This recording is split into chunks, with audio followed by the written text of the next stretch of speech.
Hi, I'm Erinn Westbrook. And I'm Avan Jogia, and this is RealWorks.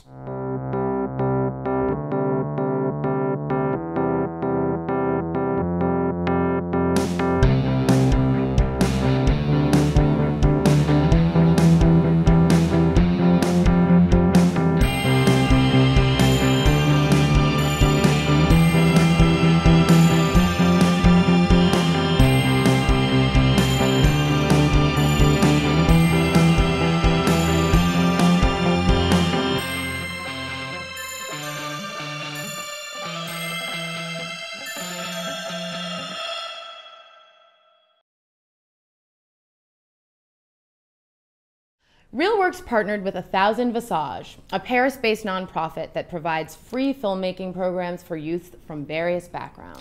Over the summer, both organizations met online and shared their lives, languages, and cultures. The French filmmakers came to Brooklyn, and RealWorks students flew to Paris to complete the production and premiere their work. Here's what they created.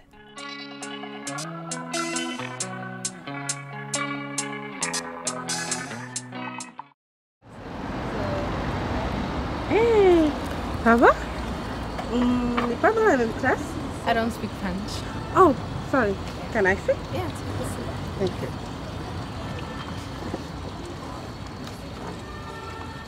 Are you alright?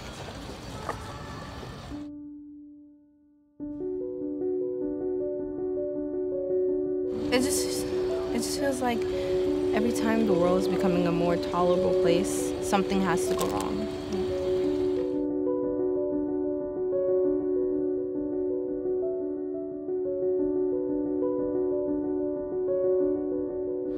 I went to school in New York, and everyone was so different from one another. Like, we all had different skin tones, different eye colors, different beliefs. I felt like the world was as united as my classroom, and as I got older, I realized that I was wrong. Like, from then on, I started hearing stereotypes and name-calling. And to make things worse, I had a lot of Muslim friends who would actually try to hide the fact that they were Muslim. But when I started wearing the hijab, they were shocked.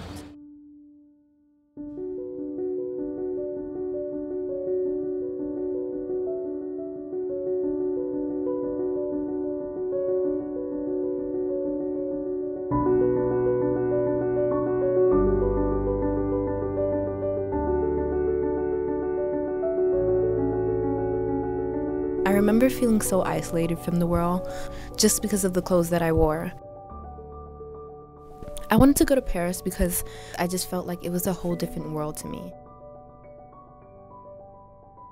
Things looked different, it just seemed so new, and I wanted to get away from everything that I felt in New York. When I got to my university, I saw the little dorm. For once, everything felt right. And then in walked my new roommate. Her name was Tiana. We spent so much time together just getting to know each other. As I explained my troubles from me wearing my hijab and what I faced back in New York, as she explained to me all of the different things that she faced with her natural hair and her being African American. She went against all of that in the very first day of class. Bonjour à tous. Installez-vous. Sortez.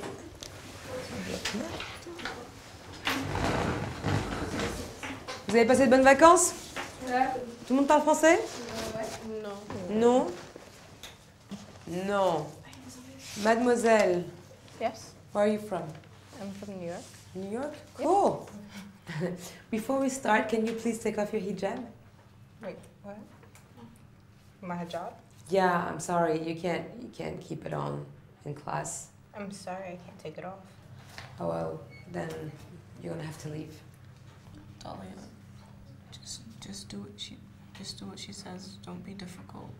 I will not take off my hijab. I'm sorry. Well, you can't stay here unless you take it off. Sorry, this is French laws. Like, it's a secular state.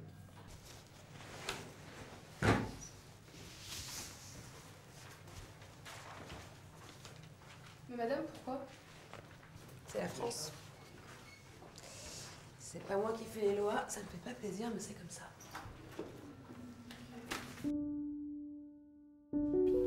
all that I had gone through in New York and Paris, I realized that the only way to be true to yourself is to keep moving forward. By the way, you never told me your name. My name is DALIA.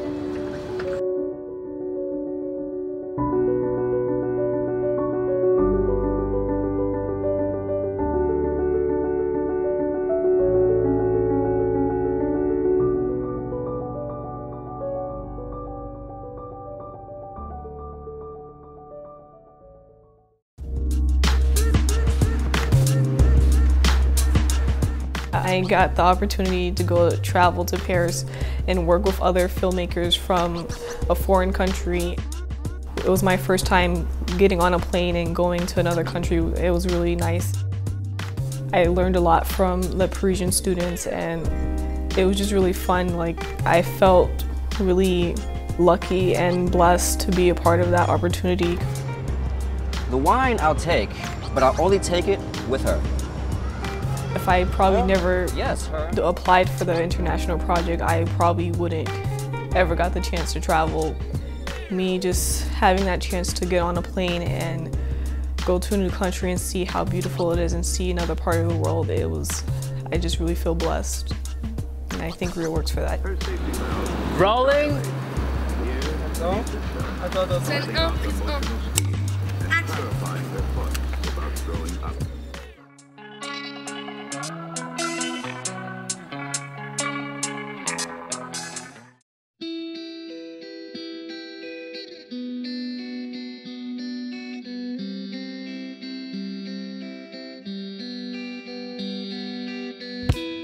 They used to tease me about everything and anything. I felt really out of place. Even still, I do. From like very early age, I had almost no friends at all. I was always alone.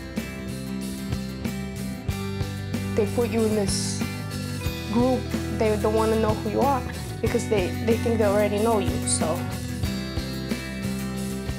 America, the dream country, where doors are open for you. America, the country of immigrants. The paradox is that we hate and we fear them. We see immigrants as a group, not as individuals. This fear of the unknown, the idea that newcomers may present some kind of threat, it keeps people's eyes shut, unable to put themselves in someone else's shoes. I just remember, like, I looked up to Americans like so much, like they were like these God type of people.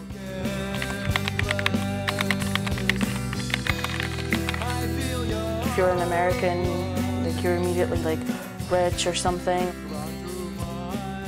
They asked me if I wanted to move. I was only 10, so of course I said yes.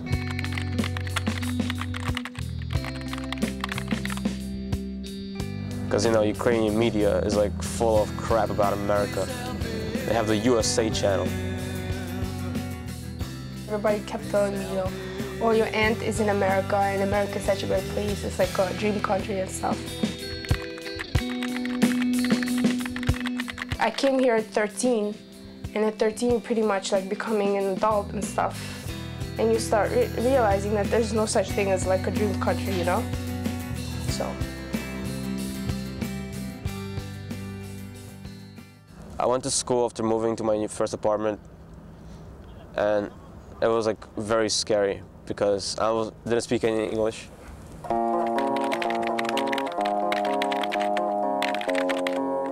People had to translate for me a lot of things I didn't know.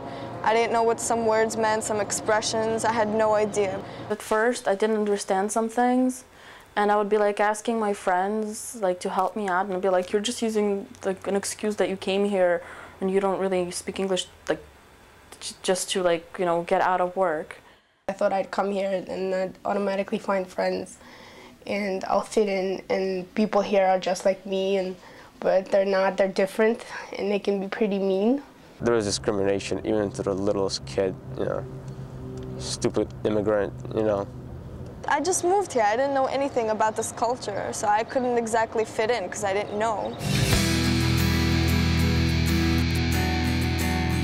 At first, I used to be kind of like, I used to be so embarrassed of my parents in stores when we went in there, and they would be like speaking Russian, like, shh, don't speak Russian, speak English, or be like, don't speak at all. It's wrong to assume that parents will deal with such changes like grown-ups.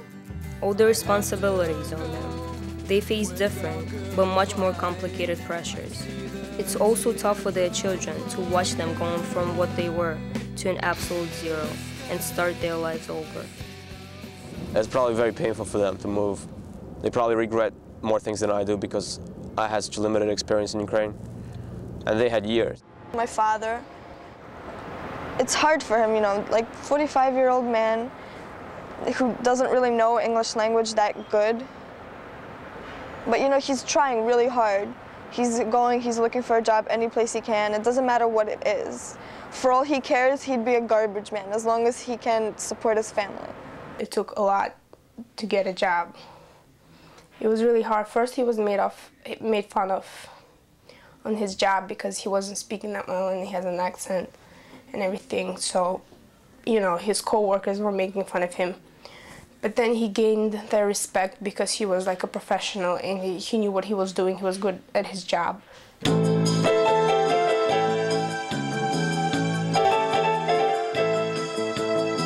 As time passes, immigrants realize that they can't go back. And it's not worth going back either. But will they be fully American? They know that no matter how well they're going to blend in, there always will be a part of them that won't.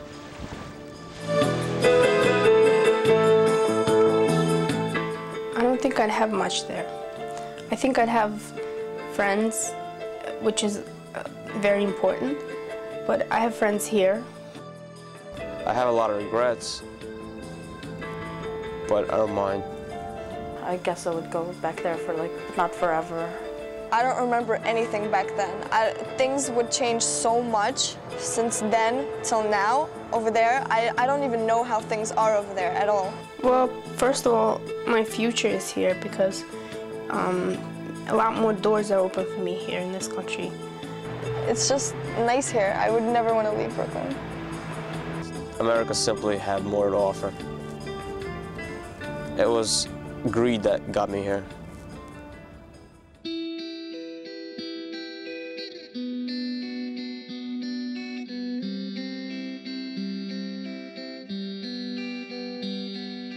Did you change a lot? I grew up, yes. I grew up. I understand things more now. You know, when people treat you like crap, you understand more things. So, you know, you understand how to treat other people with respect and stuff, you know. I know how to take care of myself. I don't take any crap from people. I don't let people get the best of me anymore. I don't make any judgments about people anymore. I used to. I used to be very discriminative about everyone. Now, I don't mind anyone being at all. I don't make perceptions of them which I cannot control or do not know anything about. I just look at the person and then I stop all thoughts.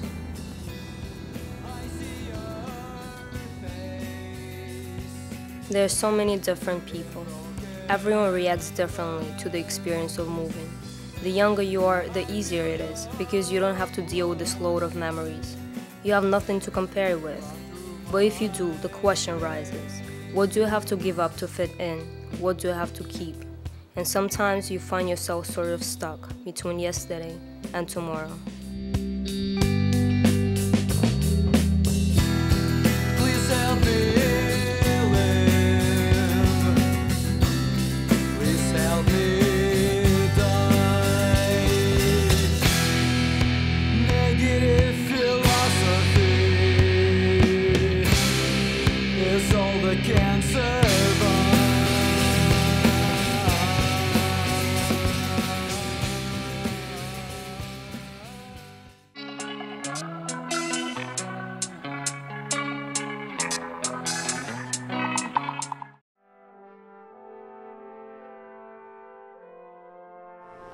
Before 9/11, I lived in my own perfect, idealistic bubble. I didn't know about hatred. I believed in fairy tales and that good always triumphed evil. I was 9 years old when the Twin Towers were hit. I was 9 years old when I first saw people die for no reason.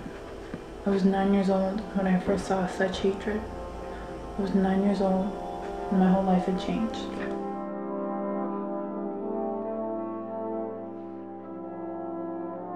When the second plane hit and everybody's saying, nope, that's not an accident, that's intentional. And then I called your school again. I spoke to your principal and she said, you know, why aren't you here now? Everybody has came and picked up their kids, the parents or the OPE, they have came and picked them up already. And at that point, she was telling me that you were being evacuated to another school on 11th Street. So I should meet you at 11th Street. So what happened was that I called your father right away because he was in Chinatown to try to go to your school to pick you up. He called me back. He said he was unable because there was already barricades formed on Worth Street. So he couldn't even get close to your school, which was on Greenwich and Chamber. So at that point, you know, I just left work and then it seemed like everything just stopped, you know, traffic stopped and people were just running, you know, to a different destination and it seems like the subway wasn't running, nothing was running. It just, at that moment, you know, I was just trying to get down to 11th Street as fast as I can, you know, and as I went further downtown from 44th Street on Broadway, further downtown, then you started smelling smoke. Okay, then you started seeing smoke. And then when I got to the school on 11th Street, that school, and then I saw your brother's teacher, and you know, I saw your brother, and I asked her, I said, so where are the other kids? And she says, this is it. There's nobody left. At that instant, I started crying. And then she said, why are you crying? I said, where is my daughter? Where is my daughter?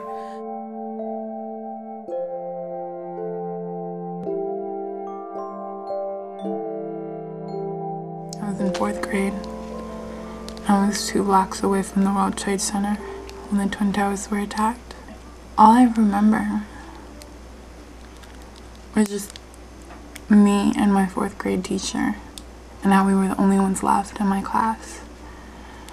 And we were just running.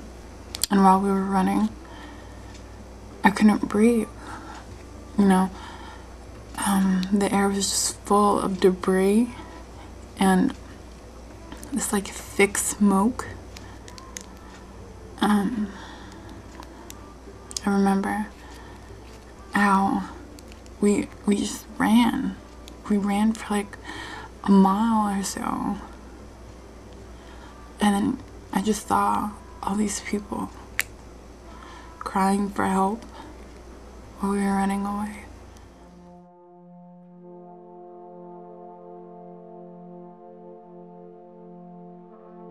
We finally reached the other elementary school, and I was looking for my brother because he left before me. I couldn't even find him, and then I started crying and freaking out. And then I finally saw him. Then a few minutes later, I saw all these parents coming to get their kids, and I was like, where's my mom? Where is she? Is she supposed to come and get me? You know, how does she know we're here? You know, what if she's in my old elementary school trying to find me? You know, what if she was one of the white lumps on the ground, you know? Or was she like one of those people crying out for help, you know?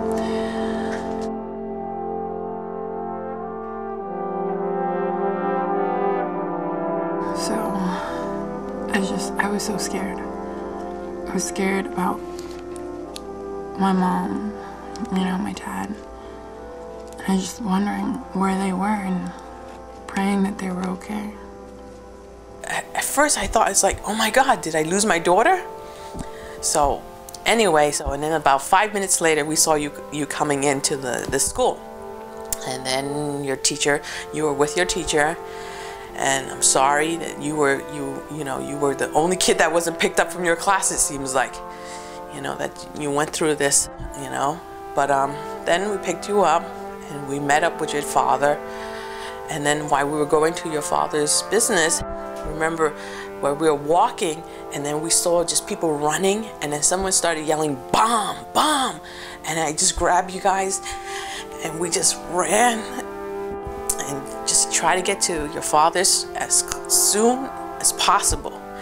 And it was just terrible. It was just, you know, not knowing where, was it really a bomb anywhere? Or was it just happened in the World Trade Center, there was just a bomb? At that point, everybody was just basically paranoid, really paranoid.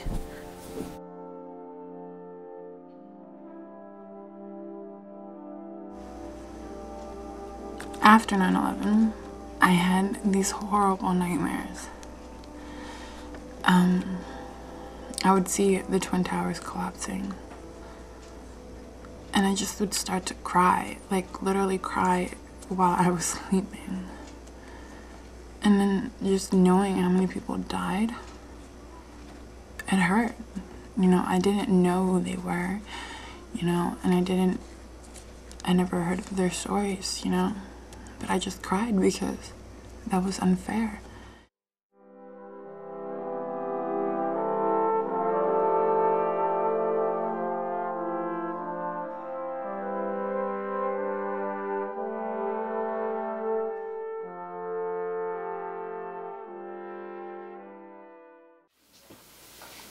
So after 9/11, a few years later, I realized that I couldn't let it affect me anymore. So I grew. I learned to grow from the experience. I learned to be more of a positive person and to be who I was before 9/11. I learned that I can't feel sorry anymore and that I needed to open up and I needed to live my life again.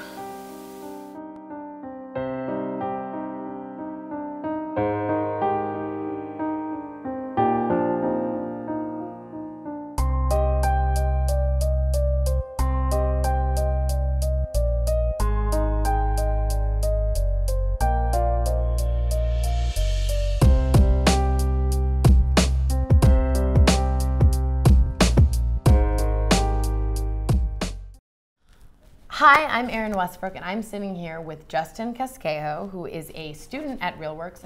Thank you so much for joining me today to talk about the Paris-based organization 1000 Visage. You're welcome.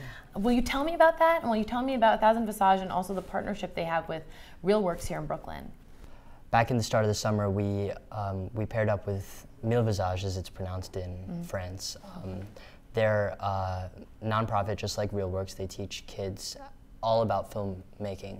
And so last year, RealWorks did an exchange with kids in Sweden. Oh, nice. Okay. And they decided to do something similar this year with kids in France, with a nonprofit in France named Visage. Wow, that's cool. And so far, so it's a relatively new thing, new partnership. And okay, and how did you get in touch with the kids? Wasn't there something, didn't you guys connect with the kids over there in Paris? Well, in the beginning, we created a Facebook page. Like through social media, we all formed a relationship, and we also were able to set a time to Skype. Oh wow, even with the time difference and everything. Yeah, it was pretty tough to find a time, but we did. But you did, and are you guys like friends now? This is like yeah. So Skype, that's incredible. Power of technology. It's wonderful that you guys got to sort of interact face to face. But I have to ask, did you ever get to meet the kids from Paris in person? Well, that's the best part of the program.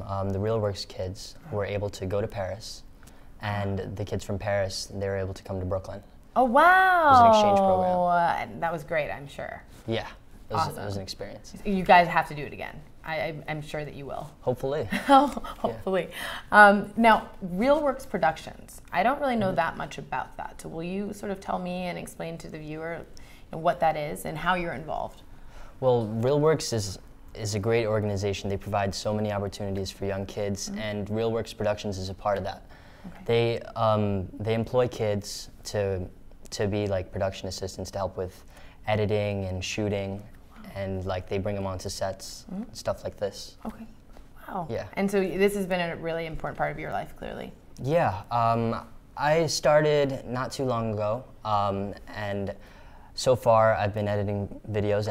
I've gone on a few shoots, and it's something that I really enjoy. So hopefully we'll see some of your films one day. Hopefully. Well, we look forward to that. Thanks for chatting with me, Justin, and thank you guys for watching.